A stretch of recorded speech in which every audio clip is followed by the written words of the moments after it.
శ్రీమన్నారాయణ. జై వాసవి. జై వాసవి. జై జై వాసవి. జై జై వాసవి. ఓం అస్మద్ గురుభ్యో నమః. శ్రీమతే రామానుజాయ నమః. రామాయణంలో మనం దశరథ మహారాజు గారు వచ్చారు అంతవరకు చెప్పుకున్నాం. ఇంకా తర్వాత వాళ్ళకి దశరథ మహారాజు వాళ్ళకి బంధువులకి వాళ్ళందరికీ విడిది ఏర్పాటు చేశారు. వాళ్ళందరూ విడిదిలోకి వెళ్ళారు. విడుదలకి వెళ్ళిన తర్వాత రామలక్ష్మణులను చూసుకొని దశరథ మహారాజు ఎంతో పొంగిపోయి ఎంతో సంతోషపడిపోతాడు. ఆయన పంపించేటప్పుడు చాలా బాధపడ్డాడు కదా, మరి యజ్ఞాన్ని మంచిగా చేశారు, రాక్షసులు వధ చేశారు, చివరికి ధనుర్భంగం చేసి పెళ్లి దాకా కూడా వచ్చారు కదా. అందుకనే దశరథ మహారాజు గారికి ఎంతో సంతోషమై పొంగిపోతున్నారు అనమాట. వాళ్ళు విడుదలకి వెళ్ళిపోయిన తర్వాత జనక మహారాజు గారు వాళ్ళ తమ్ముడు సాంకాశ్యపురం అనే ఊళ్ళో వాళ్ళ తమ్ముడు ఉంటాడు. వాళ్ళ తమ్ముడు పిలుచుకురామని చెప్పి, మా తమ్ముడు ఉండాలి ఇలాంటి సమయంలో, మీరు వెళ్ళి మా తమ్ముడు పిలుచుకొని రండి, నా మాటగా చెప్పి ఇక్కడ మిథిలా నగరంలో జరిగింది మొత్తం కూడా చెప్పి మా తమ్ముడు తీసుకొని రండి అని చెప్పి పంపిస్తారు మనుషుల్ని. వాళ్ళు గుర్రాల మీద వెళ్ళి వాళ్ళ తమ్ముడు తీసుకొని వస్తారు. ఇక ఆ రోజు యజ్ఞం పూర్తయిపోయింది కదా. యజ్ఞం పూర్తయిపోయిన తర్వాత తెల్లవారి ఇక వాళ్ళ తమ్ముడు దశరథ మహారాజు వీళ్ళందరూ కూడా సభ ఏర్పాటు చేసుకొని, వాళ్ళ మునులు వాళ్ళందరూ సభ ఏర్పాటు చేసుకొని దశరథ మహారాజు గారిని, రామలక్ష్మణుల్ని, వాళ్ళ మంత్రుల్ని, వాళ్ళ చుట్టాలని వాళ్ళందరినీ కూడా ఆహ్వానించి తీసుకురామని పంపిస్తారు. మంత్రుల్ని పంపిస్తారు. వాళ్ళు విడిలో ఉన్నారు కదా, వాళ్ళందరినీ ఆహ్వానించి తీసుకొస్తారు. ఎవరి ఆసనాలలో వాళ్ళు కూర్చుంటారు. అందరు కూర్చున్న ఇప్పుడు ఎందుకు సమావేశం అయ్యారంటే, ఇక్కడ ఇప్పుడు మన పెళ్లి అంటే 7 తరాలు చూసుకోవాలి. వాళ్ళ తరాలు ఎలా ఉన్నాయి, 7 తరాలను చూడాలి. ఇప్పుడంటే ఒక తరం కూడా చూడట్లేదు. అబ్బాయికి జీతం అంతా ఉద్యోగం చాలు, అంతే, రెండో చూడట్లేదు. అప్పుడు ఏంటంటే మొదట ఎవరు పరిపాలించారో వాళ్ళ రాజ్యాన్ని, అప్పటి నుంచి వాళ్ళ రాజులు ఎంత పరిపాలించారు, ఏం చేశారు, వాళ్ళు ఎలాంటి యజ్ఞాలు చేశారు, ఎలాంటి దాన ధర్మాలు చేశారు అనేది వాళ్ళ పేరు ప్రదేశం మొత్తం కూడా చెప్పాలన్నమాట. దానికోసం ఇప్పుడు సభ ఏర్పాటు చేశారు. అప్పుడు దశరథ మహారాజు గారు అంటారు, మా ఎలవేల్పు వశిష్ఠుల వారు మా కుల గురువు, మాకు ఏది చెప్పాలన్నా కూడా మా గురువు గారు చెప్పాలి. మేము యజ్ఞాలు చేసినా యాగాలు చేసినా ఎట్లా చేయాలి ఏంటి అనేది కూడా మొత్తం అంతా ఆయన ఆధ్వర్యంలో జరుగుతుంది. వెనకట మా పూర్వకాలం నుంచి కూడా మేము ఆయన మీదనే ఆధారపడి ఉంటాము. ఆయన మాకు అన్ని చెప్తారు. కాబట్టి ఇప్పుడు మా వంశవృక్షం కూడా వశిష్ఠుల వారు చెబుతారు అని చెప్పారు. అప్పుడు వశిష్ఠుల వారు మొదలు పెట్టారు.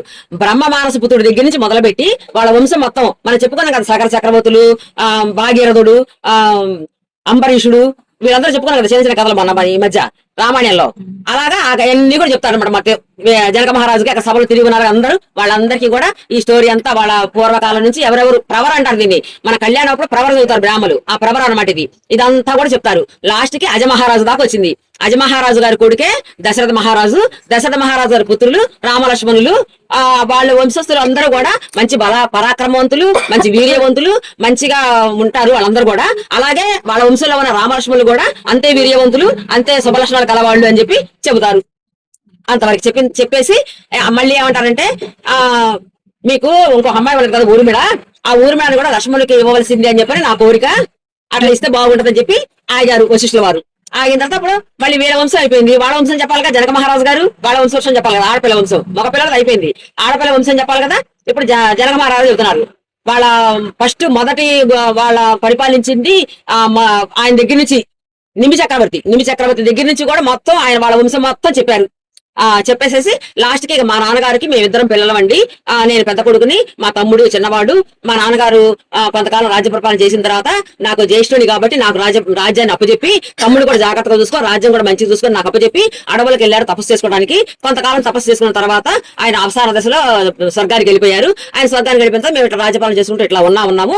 ఇట్లా ఉండగా సాంకాశ్యపురం ఒక రాజు ఆయన నాకు వర్తమానం పంపాడు. ఏమనంటే, మీ సీతని, మీ ఇంట్లో ఉన్న శివధనుసుని నాకు ఇవ్వవలసింది అని చెప్పి కబురు పంపాడు. కబురు పంపి అట్లా ఇవ్వడానికి వీల్లేదని నిరాకరించాను. అప్పుడు యుద్ధం ప్రకటించాడు.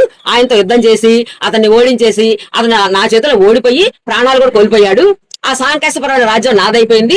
అప్పుడు నేను మా తమ్ముడికి ఆ రాజ్యాన్ని పట్టాభిషేకం చేసి మా తమ్ముడిని ఆ రాజ్యం వెళ్ళుకోమని చెప్పాను. ఇప్పుడు అప్పటి నుంచి మా తమ్ముడు అక్కడ ఉంటారు. ఈయనే మా తమ్ముడు అని చెప్పని అందరికి చెప్పి, ఈయనకి 2 పిల్లలు ఆడపిల్లలు, ఈయనే మా తమ్ముడు అని చెప్పి అందరికి పరిచయం చేస్తారు జనక మహారాజు.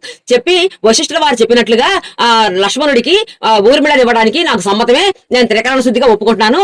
రాముడికి సీతని, లక్ష్మణుడికి ఊర్మిళని ఇద్దరికి ఇచ్చి వివాహం చేయడానికి నాకు సమ్మతమే అని చెబుతారు మన జనక మహారాజు గారు. చెప్పిన తర్వాత మళ్ళీ ఇప్పుడు విశ్వామిత్రుడు అందుకుంటారు. విశ్వామిత్రుడు ఏమంటారు, మరి ఈ 2 వంశాలు కూడా మత్సలేని వంశాలు, 2 వంశాల రాజులు కూడా చాలా మంచి పేరు ప్రతిష్టలు గలవాళ్ళు, సత్యవాదులు, అబద్ధం ఆడేవాళ్ళు కాదు వీళ్ళు, చాలా మంచి వంశాలు. మీరిద్దరు విజయం అందుకోవడం అనేది చాలా విశేషమైనది.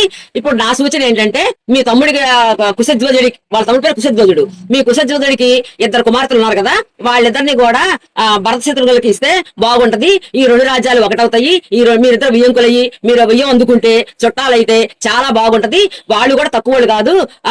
దశరథ మహారాజు నలుగురు పిల్లలు కూడా 4 దిక్కులు లాంటి వాళ్ళు. ఒక ఎత్తులో గాని, వయసులో గాని, బల ప్రభాకరంలో గాని అన్నింటిలో కూడా ఒకళ్ళ మించిన ఒకళ్ళు గాని ఒక్కళ్ళు ఎవరు తక్కువ లేరు. కాబట్టి వాళ్ళిద్దరిని కూడా మీ ఇద్దరు పిల్లల్ని ఇస్తే బాగుంటది అనేది నా ఆలోచన అని చెప్పి విశ్వామిత్రులు చెబుతారు. అప్పుడు మరి జనక మహారాజు గారు లేసి మాకు సమ్మతమే, మా తమ్ముడు పిల్లలిద్దరిని కూడా వాళ్ళిద్దరికి ఇస్తాము, మీరు అన్నదానికి త్రికరణ శుద్ధిగా మేము ఒప్పుకుంటున్నాము. ఈ 4 పెళ్లిళ్ళు ఒకేసారి చేద్దాము, ఒకే వేదిక మీద చేద్దాము. నలుగురు కూడా ఈడు జోడులో గాని, తెలివితేటలో గాని, వయసులో గాని అతికినట్టుగా సరిపడా ఉన్నారు. చాలా బాగుంటది. 4 పెళ్లిళ్ళు ఒకే రోజు చేద్దాము. ఇవాళ మఖా నక్షత్రం. ఈ రోజు మీరు దశరథ మహారాజు చెప్తాడు, ఈ రోజు మీరు మగపిల్లలకి చేయవలసిన, పెళ్లికి ముందు చేయవలసిన కార్యక్రమాలు కొన్ని ఉంటాయి కదా, అవన్నీ ఆ కర్మలు దాన ధర్మాలు అవన్నీ మీరు చేయించండి. వాళ్ళ మఖా నక్షత్రం కాబట్టి.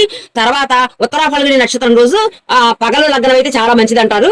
ఉత్తరా ఫల్గుని నక్షత్రం రోజు వీళ్ళకి పెళ్లిళ్ళు చేద్దాము అని చెప్పి చెబుతారు దశరథ మహారాజు గారు, అదే జనక మహారాజు గారు. సరే అని చెప్పి దశరథ మహారాజు గారు మేము సెలవు ఇప్పించండి, మేము విడికి వెళ్తామని చెప్పారంటే సరే అని సెలవు తీసుకుని విడికి వెళ్ళిపోయారు. విడికి వెళ్ళిపోయిన తర్వాత తెల్లవారి వీళ్ళకి కాలి గోళ్లు తీసే వేడుక, మగపిల్లలకి కాలి గోళ్లు తీసే వేడుకని జరిపేస్తారు. జరిపిన తర్వాత 4 లక్షల ఆవులు తెప్పిస్తారు. 4 లక్షల ఆవులకి కూడా వాళ్ళ కొమ్ములకి బంగారు తొడుగులు తొడిగి 4 లక్షల ఆవులకి కూడా ఒక్కొక్క ఆవుకి ఒక్కొక్క కంచు పాత్ర, 4 లక్షల కంచు పాత్ర తెప్పించి కొంత ధనము, ఒక ఆవు బంగారు తొడుగు తొడిగిన ఆవు, కంచు పాత్ర, బంగారు ధనము, అట్లా బ్రాహ్మణులకు అందరికీ కూడా దాన ధర్మాలు చేపిస్తారు, దాన ధర్మాలు చేస్తారు. ఈ రోజు ఎంత అవుతుంది తర్వాత చెప్పుకుందాం.